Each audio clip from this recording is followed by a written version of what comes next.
journal, Antoine Diouf. C'est la semaine prochaine que le Sénégal et la Mauritanie vont finaliser l'accord gazier qui lie les deux pays. En attendant que cet acte soit posé, l'Association sénégalaise des pétroliers et le syndicat des travailleurs du pétrole et du gaz affichent leur désapprobation par rapport à la démarche des autorités. Ces acteurs dénoncent leur non-implication lors des négociations entre le Sénégal et la Mauritanie. Ils ont fait savoir que cet accord peut faire l'objet d'attaques devant les tribunaux s'il ne profite pas aux Sénégalais. Yann Dematine. La décision des gouvernements sénégalais et mauritaniens de finaliser l'accord sur l'exploitation du gaz suscite déjà des craintes. Abdourahmane Sissoko, secrétaire général du syndicat national des travailleurs du pétrole et du gaz, dénonce la non-implication des travailleurs. Malheureusement, c'est à travers la presse que nous recueillons toutes les informations. Donc, c'est quand même quelque chose c'est fait de fusiller. On voyait que la société civile a fait les mêmes réprimandes que nous. En tant que syndicat, nous avons la chance quand même d'être impliqués, même si d'une manière indirecte, en 1998, nos aînés étaient directement impliqués dans l'ouverture du secteur. D'autres acteurs disent également être lésés. Il s'agit des membres de l'Association sénégalaise des pétroliers. Sékou Diaité est le vice-président. On ne peut pas aujourd'hui trop avancer sur ce contrat qu'on n'a pas vu et qui a été négocié de façon assez confidentielle. C'est un contrat, les termes ont été négociés entre les deux pays.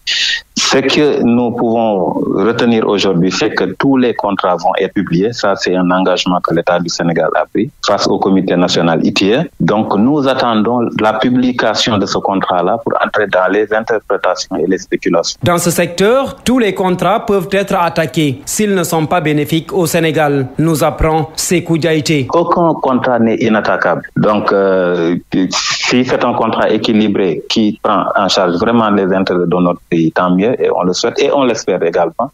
Si c'est un contrat déséquilibré aussi, il y a les moyens vraiment pour rétablir vraiment l'équilibre. Une rencontre entre le chef de l'État et le directeur exécutif de British Petroleum a révélé la finalisation de l'accord la semaine prochaine. 3 équipes techniques s'attellent au dernier réglage. L'écrasante majorité des entreprises qui se sont installées à Diamniadio appartiennent à des Sénégalais. C'est la parole de l'ancien responsable de la communication du pôle urbain de Diamniadio contre celle du docteur en économie Mounirou Ndiaye qui a déclaré ce matin sur nos ondes que les entreprises étrangères ont une mainmise sur le pôle urbain de Diamniadio, ce que dément Pape Sadibou Sow. Je vous le rappelle, c'est l'ancien responsable de la communication du pôle urbain de Diamniadio. Il explique ce qu'il en est au téléphone d'Assane Top. La commune de Dakar Plateau fait 400 hectares. Le pôle urbain de Diamniadio fait 4 fois les parcelles d'Asseni et le Dakar Plateau. C'est que cette ville nouvelle est entièrement élaborée, conçue par des Sénégalais. Des ingénieurs, des techniciens, des architectes, des animalistes sénégalais. Il n'y a pas la main d'un étranger dessus. Ça, c'est d'abord un. Deuxièmement, sur le pôle urbain de Diamniadio, tous les développeurs, c'est-à-dire ceux qui sont en train de faire de vastes programmes immobiliers, sont tous des Sénégalais. Arrêtons, nous parlons du Sénégal. Il faut qu'on soit fiers de nous, de notre pays. Les étrangers, nous sommes tenus de travailler avec. Nous avons l'obligation de travailler avec. Mais quand on fait une ville comme ça, que toute cette ville soit conçue par des Sénégalais, en train d'être réalisée par des Sénégalais, nous devons tous en être fiers. C'est dommage de le dire, mais on peut, je pense, avoir une autre attitude. C'est-à-dire, il faut qu'on soit positif. En train de dire que 95, je ne sais pas quoi, non, c'était archi faux. Et c'est facile à vérifier, ces 30 minutes de Dakar. Donc, bon, c'est juste pas pour polémiquer, non, parce que nous sommes dans une période très sensible. Le train express régional sera inauguré en janvier 2019. Mais déjà, les habitants de Pikine-Guinaw Rail Sud ont pris le devant en réclamant des passerelles. Une fois la mise en circulation du TER, il n'y a pas que cela, puisqu'à Guinaw Rail, les populations ont peur que leurs activités économiques soient négativement impactées par le TER. Boudal Ndiaye. Après avoir organisé une manifestation pacifique il y a quelques jours, les habitants de Guinaw Rail Sud demandent aux autorités de ne pas faire la sourde oreille. Moussa Faye, président des parents d'élèves du CEM APIX 2 de Guinaw Rail Sud. Ou bien nous serons enclavés après les travaux du terre. Comme vous l'avez remarqué, là où se trouve la passerelle, là quand même ça se trouve dans une zone vraiment désertique, où il n'y a pas d'habitation. On pensait, avec la responsabilité sociétale des entreprises, si de tels projets se faisaient au niveau des quartiers tels que Guinaw Rail, Donc on aurait dû peut-être envoyer une équipe aller faire des enquêtes. Des enquêtes ont été menées bien avant l'exécution des travaux. Mais à notre grande surprise, rien n'a été fait. Rien n'a été fait. Ces habitants de Guinaw Rail Sud réclament des passerelles pour lutter contre le désenclavement qui se profile à l'horizon, une fois les travaux du terre terminés. Ce que nous voulons, être desservis. Quand je dis être desservi, qu'on ait vraiment des passerelles pour avoir accès aux autres quartiers. Là, c'est pas Guinaw qui sera enclavé. Là, s'il y a les murs avec la seule et unique passerelle qui est là-bas au fond, là, la cité sera enclavée, Guinaw Rail aussi sera enclavé avec d'innombrables inconvénients. Là, comme vous savez, il n'y a pas d'hôpital à Guinaw Rail, il n'y a pas de dispensaire à Guinaw Rail, il n'y a pas de stade à Guinaw Rail. Toutes les personnes qui devront y aller, là, devront emprunter cette passerelle qui a des dizaines ou bien à des centaines de mètres. Après une première alerte, les habitants de Guinaw Rail Sud ne comptent pas croiser les bras. Babacar Thion, représentant des jeunes. Nous avons eu à être très pacifique, mais n'empêche que toute la population était là. Donc c'était une alerte. C'est pas encore fini parce que c'est tout simplement un début. Bon, j'entends les gens dire que nous demandons. Non, c'est une exigence. C'est pas quelque chose qu'on commande. C'est une exigence. Avoir des passerelles, c'est une exigence. Les habitants de Guinaw Rail Sud réclament d'autres passerelles avant la fin des travaux du train express régional. Ils réclament également un centre de santé dans la zone. Boudal Ndiaye, banlieue dakaroise, iRadio. Dans le sud du pays, le développement de Médina Yoro Fula va nécessairement passer par une collaboration entre les différentes structures qui interviennent dans la zone. Le département a un potentiel très riche avec des productions agricoles considérables. Seulement, il peine à sortir de la pauvreté. Pour beaucoup d'observateurs, la mise en place de l'Observatoire national des territoires par l'Agence de développement local devrait contribuer à améliorer le vécu des populations sur place. Un sujet de Ousmane Gueye. À Médina Yoro Fula, l'harmonisation de l'exploitation des données géographiques est nécessaire pour une intervention plus efficace. Malheureusement, chaque acteur s'accroche à son outil alors qu'il existe aujourd'hui une plateforme moderne et plus performante créée par l'État et mise à la disposition des acteurs territoriaux. Babacar Thiam est le responsable du système d'information géographique de l'Agence de développement local. Les partenaires doivent travailler en synergie parce que nous constatons que chaque structure veut avoir son propre système ou bien veut avoir son propre outil. Et on sait bien que c'est ensemble qu'on peut bâtir un bon outil d'aide à la prise de décision, que tout le monde pourra accéder et aussi que chaque partie prenante pourra avoir les informations nécessaires. Mais si on laisse à chaque niveau local le soin d'avoir un outil disparate, donc là c'est des outils internes qui ne pourront pas partager ou ni diffuser de l'information. L'Observatoire national des territoires doit contribuer à la réussite de la mise en place du pôle territoire Casamance.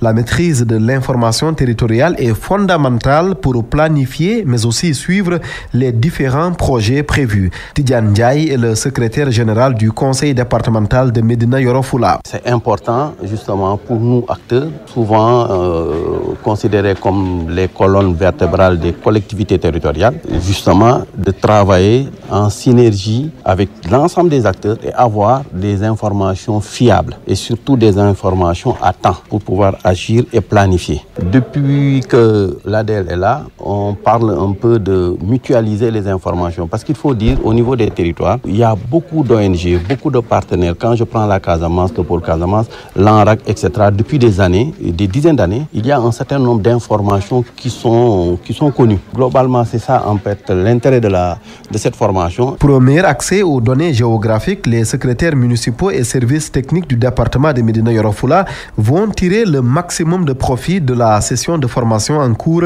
pour une gestion collégiale de l'Observatoire national des territoires. Il est 12h11 à Ziguinchor et partout au Sénégal. Vous suivez le journal sur iRadio. L'info en continu sur www.imedia.sn. Antoine Diouf. Les cahiers de doléances des travailleurs ont été passés au peigne fin par le patronat et l'on retient que le SMIC a connu une hausse considérable au Sénégal. Le président de la commission dialogue social et normes au Conseil national du patronat a évoqué le sujet ce matin lors d'une rencontre qui a porté sur le bilan et les perspectives des négociations sociales. Les débats ont porté sur des points majeurs dont l'augmentation des salaires. Écoutons à ce propos Charles Faye au micro d'Aminata Ndiaye Sarr. chaque année, le groupe des travailleurs, en l'occurrence les centrales syndicales, édite ce qu'ils appellent un cahier de doléances. Nous en avons fait la synthèse sur les 2 dernières années et nous avons donc retenu les points saillants. Parmi ces points, nous avons la hausse généralisée des salaires. Après la hausse généralisée des salaires, a suivi la discussion sur la convention collective interprofessionnelle. Et comme 3e point, nous avons l'augmentation du SMIC, c'est-à-dire le salaire minimum interprofessionnel garanti, ainsi que le SMAG, qui est le salaire minimum agricole garanti. L'entreprise, c'est un lieu de création de richesse qui non seulement les produit, mais les distribue. Ce qui fait que le coût de revient de tous les facteurs qui composent l'activité nous permettent de déterminer les salaires et de fixer leur niveau qui soit à la fois juste et compatible avec à la fois la productivité et également la survie de l'outil de travail. Alors le SMIC étant la base de salaire qui est donc réglé à tout travailleur, quel que soit son secteur d'activité. Nous étions à 209,10 comme taux horaire et nous avons évolué pour aller aux environs de 323 francs. Alors calculez la différence, vous verrez le pourcentage. En plus bref, dans l'actualité scolaire, une nouvelle consécration qui s'annonce peut-être pour le premier lauréat du Grand Prix du chef de l'État pour l'enseignant Hassan Ndiaye, professeur de lettres au lycée Mbacké 2 a été sélectionné. Hassan Ndiaye a été sélectionné sur les 30 000 candidats. Il fait partie des 50 nominés pour le Grand Prix mondial. La shortlist attendue le 10 février. Une annonce du ministre de l'Éducation nationale en conférence de presse tout à l'heure retenait que l'édition du Grand Prix pour l'enseignant au Sénégal est prévue ce 28 décembre. La déclaration à l'état civil des nouveau-nés, un véritable casse-tête en Casamance. Le constat est de l'adjoint au maire de la commune de Enampor dans le département de Ziguinchor, Olivier Bassène, qui met en cause une politisation de la problématique par l'État, réclame des solutions urgentes pour une prise en charge des tout-petits. Il s'exprimait en marge d'une rencontre sur l'importance de la déclaration à l'état civil convoquée et présidée par le préfet du département de Ziguinchor. Nous l'écoutons. L'État a négligé l'état civil. L'état civil ne doit pas être associé à la politique. L'état civil doit être un service, comme tous les autres services. Les autorités sont responsables du fait d'associer l'état civil à la politique. Une fois qu'il y a cette association-là, on n'aura jamais un état civil. Élection présidentielle de 2019, la candidature de Khalifa Ababacar Sall sera déposée cet après-midi au Conseil constitutionnel par la coalition qui la soutient et selon le mandataire du maire de Dakar, même si l'affaire Khalifa Sall doit être jugée le 20 décembre prochain par la Cour suprême, cela ne les regarde pas parce que l'agenda politico-judiciaire de Macky Sall ne les intéresse pas, a dit Babacar Tchoiba. Il demande aux autorités de s'organiser pour que Khalifa Sall soit traité comme tous les autres candidats qui seront retenus pour briguer les suffrages des Sénégalais. Écoutons Babacar Tchoiba. Nous avons effectivement procédé à la notification du nom de la coalition qui porte la candidature de Khalifa Ababacar Sall. Il s'agit de la coalition dénommée Tahaou Sénégal ak Khalifa Ababacar Sall, composée des partis tels que le FSD-BJ, l'Alliance démocratique Penjo, le Parti pour le Rassemblement démocratique et social et l'Union nationale patriotique. Je dois préciser que ce sont ces partis qui ont formalisé l'acte de création de la coalition, mais bien entendu, il y a d'autres partis, d'autres mouvements et organisations qui sont dans la coalition. Nous allons procéder aujourd'hui au dépôt du dossier de candidature. Nous comptons le faire à 16h en déposant la déclaration de candidature ainsi que les 9 autres pièces qui composent ce dossier. Vous savez, en fait, l'agenda politico-judiciaire de Macky Sall ne nous intéresse pas. Ça, c'est l'affaire de Macky Sall et des juges qui lui obéissent au doigt et à l'œil. Nous sommes dans le processus électoral et dans le temps du processus électoral, nous en sommes au moment où il faut procéder au dépôt des candidatures. Et c'est ce que nous allons faire parce que rien n'empêche Khalifa Ababacar Sall d'être candidat. Et pour nous, la question de la recevabilité ou non de sa candidature n'est pas le sujet. Le sujet, c'est Khalifa Sall candidat, comment le pouvoir, le ministère de l'Intérieur, le CNRA et la CENA vont s'organiser pour que les dispositions appropriées soient prises afin qu'il puisse exercer la plénitude des droits attachés à sa candidature. C'est ça le sujet. Et après le dépôt de la candidature, pour nous, l'autre combat, c'est engager la campagne électorale, organiser nos équipes sur le terrain, présenter notre projet.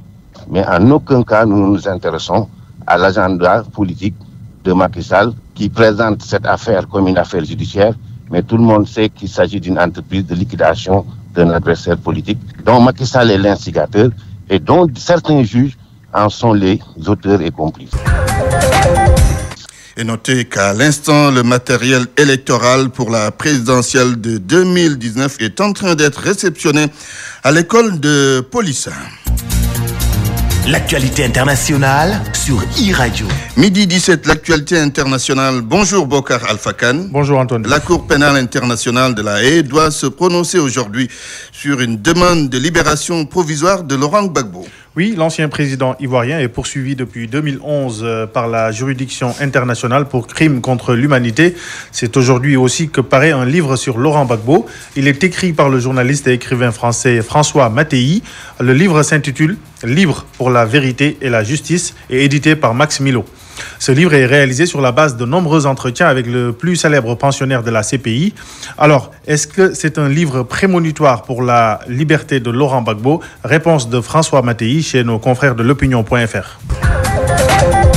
Prémonitoire, peut-être, en tout cas on le verra très vite. En tout cas, il est évident que le mot libre a été employé pour évoquer une possible et une probable libération de Laurent Gbagbo après 7 ans de procès et de prison, et ce qui semble à peu près inévitable à ce jour, puisque l'accusation n'a pas réussi à prouver les charges qui avaient été retenues contre lui. Et puis aussi, c'était pour noter une chose, c'est que Gbagbo, qu'il soit en prison ou à l'extérieur, mais en prison aussi, reste un homme libre dans la mesure où il a toujours combattu pour ses idées, qu'il soit à l'extérieur ou en prison, ce qui lui est arrivé souvent.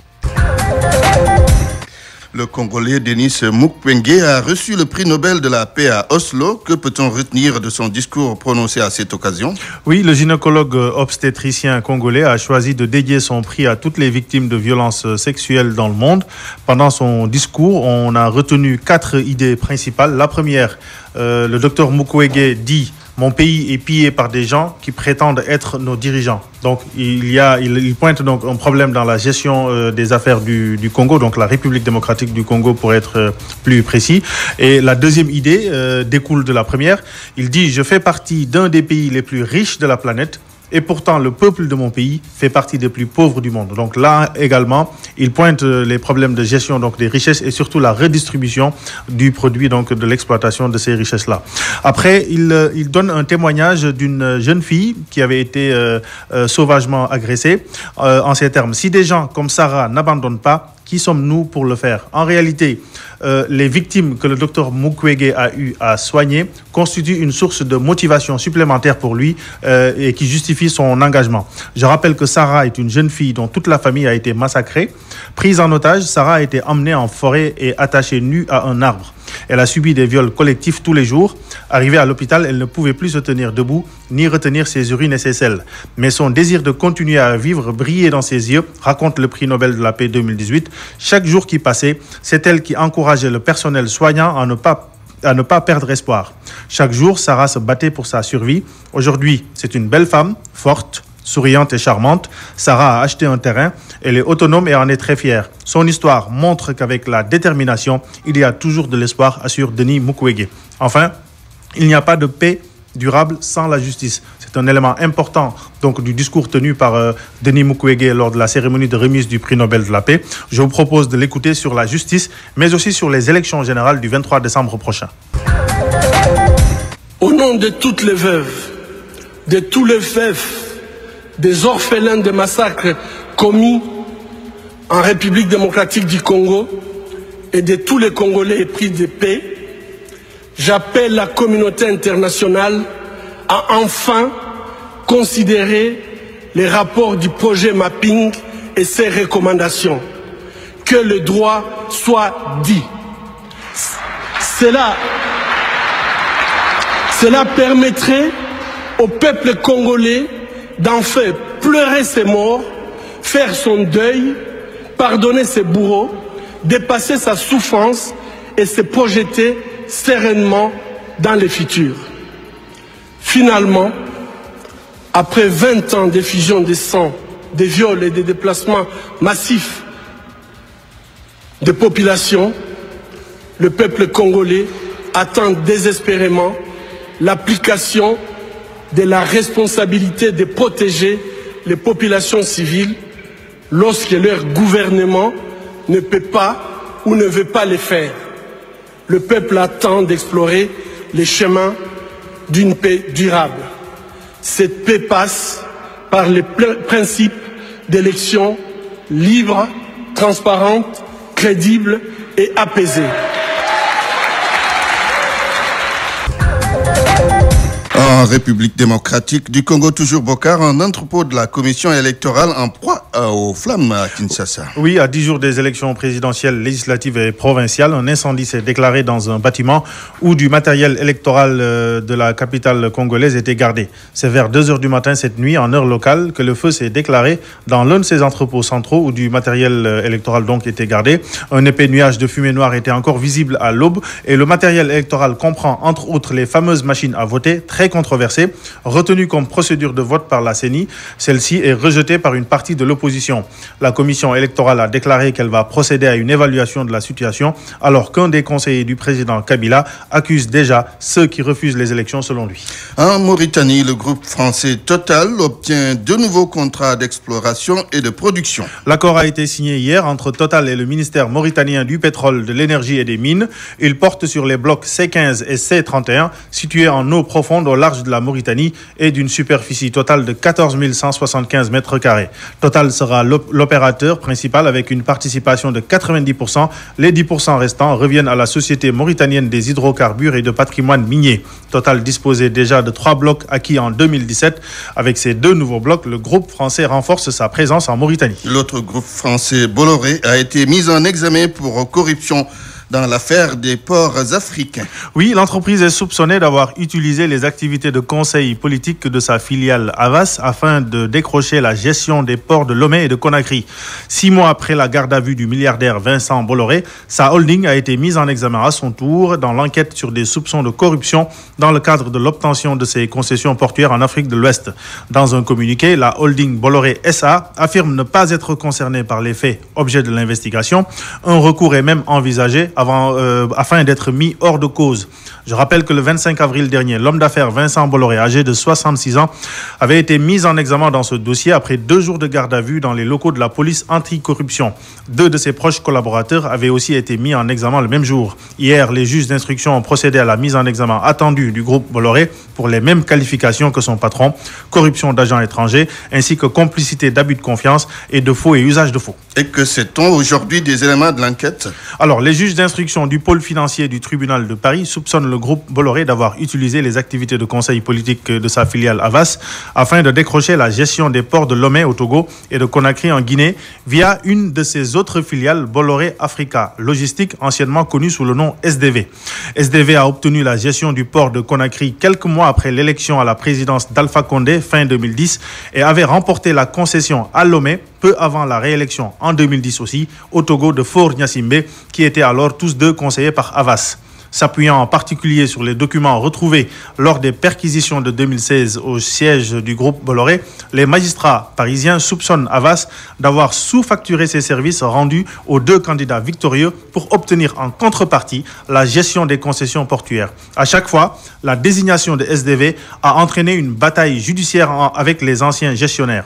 S'agissant de Conakry, le groupe français Necotrans avait dès mars 2011 déposé une plainte pour corruption internationale, rapidement classée sans suite par le parquet de Paris. Bolloré avait fini par être condamné en 2013 à Nanterre à verser plus de 2 millions d'euros à Necotrans. Cette société avait toutefois été placée en redressement judiciaire en juin 2017 avant d'être rachetée par Bolloré. On termine avec les États-Unis d'Amérique qui rejettent les propositions de réforme de l'OMC. de l'OMC, Organisation mondiale du commerce. Ces propositions ne répondent pas aux préoccupations formulées par les États-Unis. Le représentant américain Denis Xi l'a affirmé mercredi devant le Conseil général de l'OMC. L'administration Trump estime que l'OMC ne remplit pas son rôle de régulateur du commerce mondial car elle n'est pas parvenue à contraindre la Chine d'ouvrir son économie depuis son adhésion à l'organisation en 2001. Afin de faire pression sur l'OMC, les États-Unis ont bloqué les nouvelles nominations de juges au sein de l'organe d'appel, instance créée en 1995 et composée de 7 personnes chargées d'examiner les rapports rédigés dans le cadre de contentieux entre États membres. Mercredi donc, Denis Xi, le représentant donc des États-Unis, a présenté une liste de critiques sur la manière dont les juges de l'organe d'appel géraient les différends qui leur étaient soumis. Le directeur général de l'OMC a prévenu contre les conséquences des restrictions commerciales imposées par certains pays dans une guerre qui ne dit pas son nom. Écoutons Roberto Azevedo, directeur général de l'OMC. Nous avons tous été témoins des tensions dans l'environnement commercial mondial au cours des derniers mois et cette prolifération des mesures restrictives pour le commerce et l'incertitude créée par de telles actions pourraient compromettre la reprise économique. Une nouvelle escalade présenterait des risques potentiellement importants, mais pour le commerce mondial avec des répercussions sur la croissance économique, les emplois et les prix à la consommation dans le monde entier. Il exhorte les membres à utiliser tous les moyens à leur disposition pour désamorcer la situation. Nous commençons peut-être à constater des progrès, mais nous avons encore manifestement du chemin à parcourir. Nous devons tous nous engager pour une recherche de solutions afin de dissiper ces tensions. Voilà, donc le Conseil général, l'organe décisionnel suprême de l'Organisation mondiale du commerce, s'est réuni le 12 décembre, donc hier, pour sa dernière réunion de l'année. C'est à cette occasion donc que les États-Unis ont fait part de leurs réserves et de leurs critiques sur cette organisation. Voilà, Antoine, ce qu'on pouvait dire sur l'actualité internationale aujourd'hui. Merci, Bokar Alpha Khan. Le journal des sports de e-Radio. Bonjour Seydina Abagay. Bonjour Antoine. Beach soccer, les Lions du Sénégal viennent de se qualifier à la finale. Effectivement, le Sénégal vient de battre le Maroc sur le score de 7-2 en demi-finale de la CAN de beach soccer. Les Lions retrouveront le Nigeria en finale. Ils s'étaient déjà affrontés en match de poule pour un nul, 4 buts partout. Suivons la réaction à chaud du sélectionneur national Ngale Sylla. On vient de se qualifier pour la 7e fois en Coupe du Monde. Donc vraiment, je félicite mes joueurs, mon staff technique et tout le peuple sénégalais. On a vu les prières. Comme on a l'habitude de dire, tant qu'on est unis, on peut gagner toujours des trophées. Donc on demande encore le bon Dieu de nous unir sur l'essentiel. Encore une fois, félicitations à tout le monde. Maintenant, par rapport au match, vraiment, aujourd'hui c'était un match tactique. On encourage le Maroc qui a un grand entraîneur. Aujourd'hui, si vous regardez bien le match, il y avait l'impact physique, il y avait la technique et l'aspect tactique. Donc sur l'aspect tactique, vous avez vu le premier mi-temps, les Marocains nous ont un peu compté. Nous on avait dit de les laisser le ballon, de les regarder et essayer de jouer le bascule parce qu'on sait que le Maroc il a un système 1-2-1 et des fois il varie avec 3-1 ou bien il fait 1-1-2-1.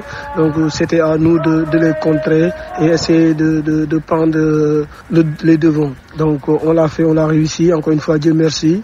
Donc si vous voyez même les buts qu'on a pris, c'est des erreurs défensives toujours légèrement. Mais on va continuer de rectifier. Et l'autre but qu'on a pris, c'est sur balle arrêtée, des fautes sur un retard d'un attaquant. Donc sur le marquage, donc maintenant c'est à nous maintenant de corriger les fautes. Donc il reste on peut dire qu'il reste pas un jour, il reste 2 heures pour qu'on joue encore le match. Donc maintenant rôle aux techniciens, aux médicaux de faire leur job ce soir pour un bon massage pour que les joueurs puissent récupérer le plus rapidement possible. CAN de football 2019, la non-candidature du Maroc met-il la CAF dos au mur? Met-elle la CAF dos au mur? Antoine, c'est la question que tout le monde se pose depuis hier et l'annonce du ministre de la Jeunesse et des Sports du Maroc. Ce dernier a officiellement déclaré que le royaume chérifien ne serait pas candidat à l'organisation de la CAN 2019. Une déclaration inattendue de la part du pays, pressenti pour sauver la CAF justement. Abdoulaye Makhtar Diop, membre du comité éthique de la FIFA pendant plus de 9 ans, estime que la Confédération africaine de football a commis une série d'erreurs aux conséquences fâcheuses pour le football africain. Nous l'écoutons. En fait, après avoir retiré l'organisation de la Coupe d'Afrique 2019 au Cameroun, la CAF ne devait pas, à mon avis, poser le problème de l'organisation de la Coupe d'Afrique 2021. La CAF devait s'en tenir juste à trouver un pays pour remplacer le Cameroun. Donc c'est la première erreur parce que le jeu de domino qu'ils veulent mettre en place en disant qu'on décale toutes les compétitions va véritablement porter atteinte à l'orthodoxie et à l'éthique dans le choix des pays organisateurs de compétitions de cette nature. La deuxième erreur, c'est d'avoir fixé une date de dépôt de candidature au vendredi 14. Parce que la question que les journalistes doivent poser au comité exécutif, est-ce qu'il s'agit simplement d'une lettre annonçant une candidature ou d'une candidature accompagnée du respect du cahier des charges qui avait été présenté au Cameroun au moment de son choix? Parce qu'on ne peut pas attribuer, en tout cas si on veut respecter l'orthodoxie du choix des candidats à l'organisation d'une compétition, on ne peut pas choisir un pays pour organiser une compétition à 24 sur la base d'un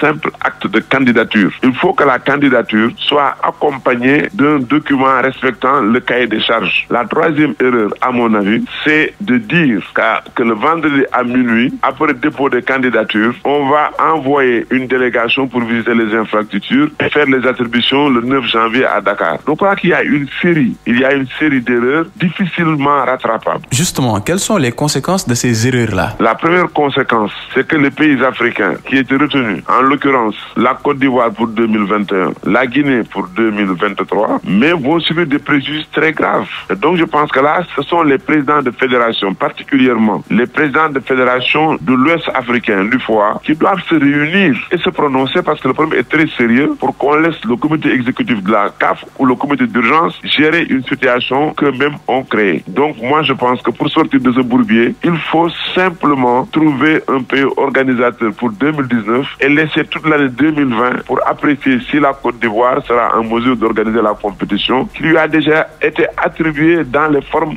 décrites par le cahier des charges. Le handball, malgré la finale perdue face à l'Angola hier, l'équipe nationale du Sénégal a un bel avenir. C'est ce que dit Fred Boujan, entraîneur de l'équipe nationale du Sénégal. Il compte capitaliser l'expérience acquise lors de cette CAN pour booster le niveau des Lions afin d'être plus performant lors des prochaines compétitions. Il regrette la finale perdue face à l'Angola, certes, mais estime que l'avenir sera rayonnant pour ce jeune groupe. Salut Sambou Biagui.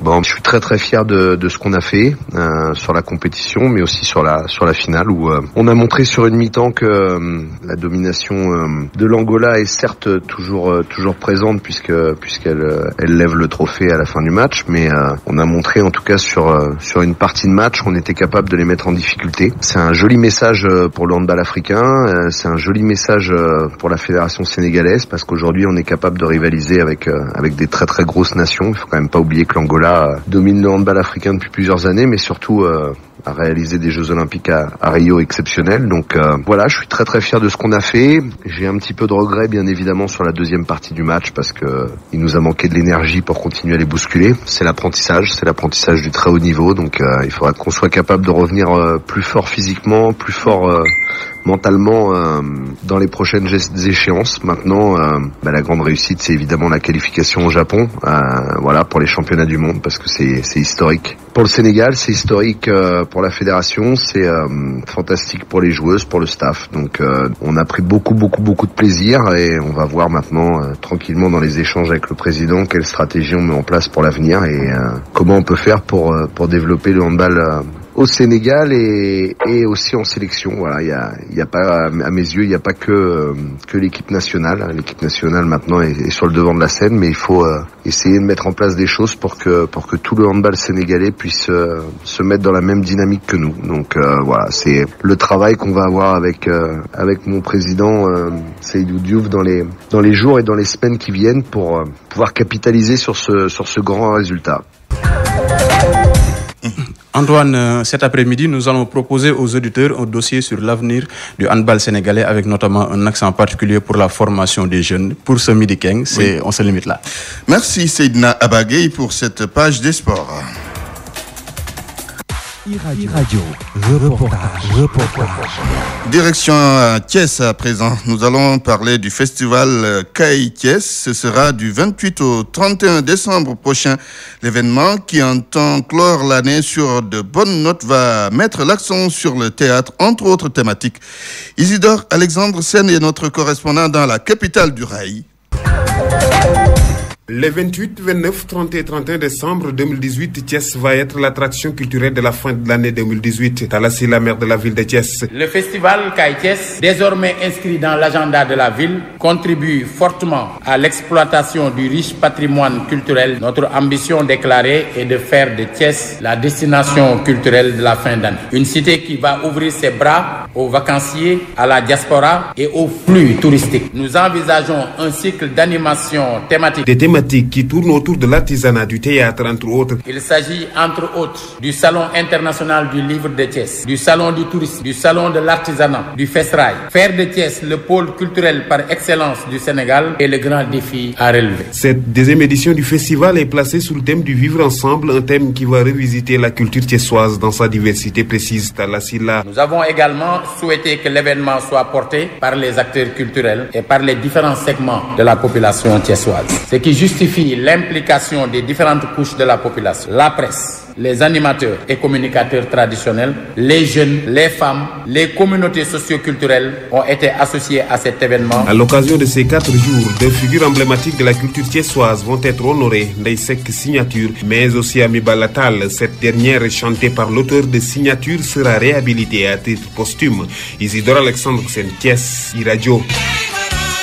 GD16 vous offre la revue de presse. Presse du jour, Ousmane Gueye. Karim Meïssa Wade dispose enfin de sa carte d'identité biométrique. L'information est à la une de Vox Populi. Selon les confrères, l'ancien ministre a pu finalement entrer en possession du fameux document au Koweït.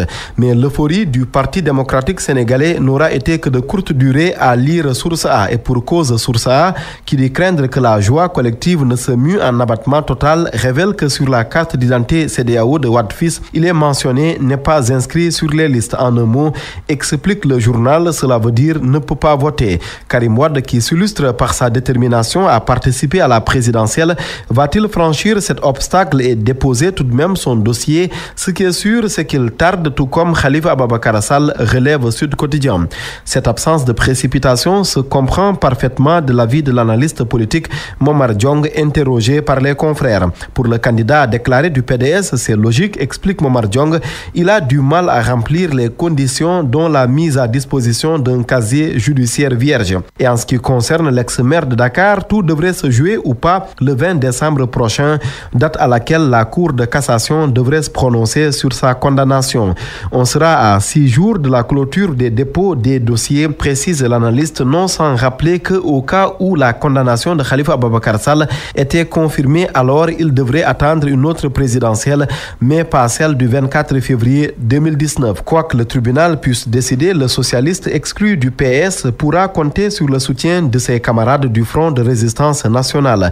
Mamadou Diop Decroix et les autres leaders, dont Ousmane Sonko, Abdoul Mbaye, Pape Diop, Cheikh Adibou Soumaré, Aïda Mbodj, annoncent une grande mobilisation le 20 décembre.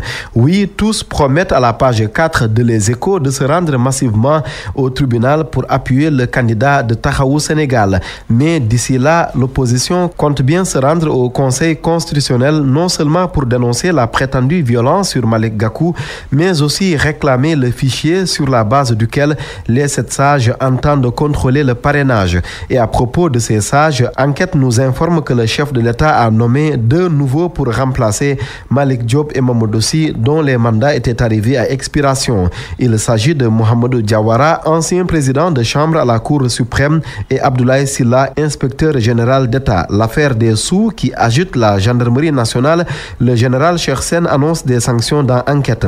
D'après le journal, le haut commandant de la gendarmerie confirme les informations contenues dans la note de service du général de brigade Moussa Fall, ce qui fait dire à l'AS que Cheikh Sène brandit le bâton. Parmi les mesures prises par la haute hiérarchie, la création d'un peloton de surveillance routière, une meilleure optimisation du temps de présence des gendarmes sur la route, mais également la dématérialisation du processus de collecte des amendes forfaitaires.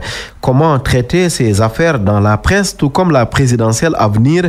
Le CNRA arme les journalistes, titre le quotidien LAS, selon qui le Conseil national de régulation de l'audiovisuel appelle les professionnels à un traitement équilibré de l'information. En sport, la grosse interrogation de Sunulamb sur le pari de Balla Gaye 2. Réussira-t-il son dordorat, allusion au combat contre Modou du 13 janvier prochain? Et s'il réussissait le doublé, c'est toute la question. GD16 vous a offert la revue de presse.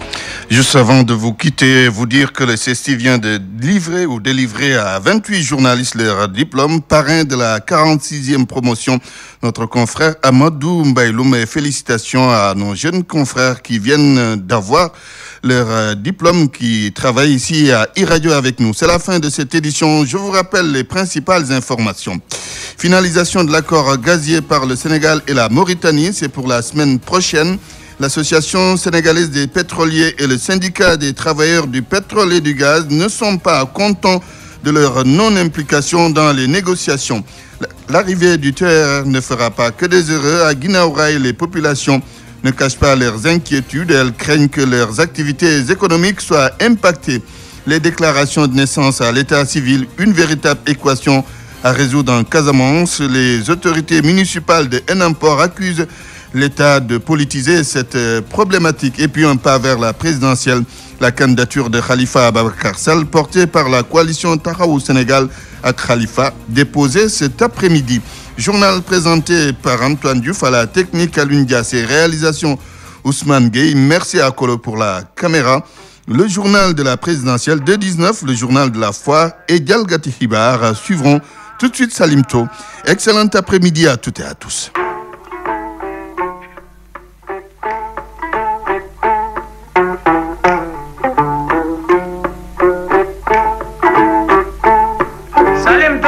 من على هداي ترى ما تجا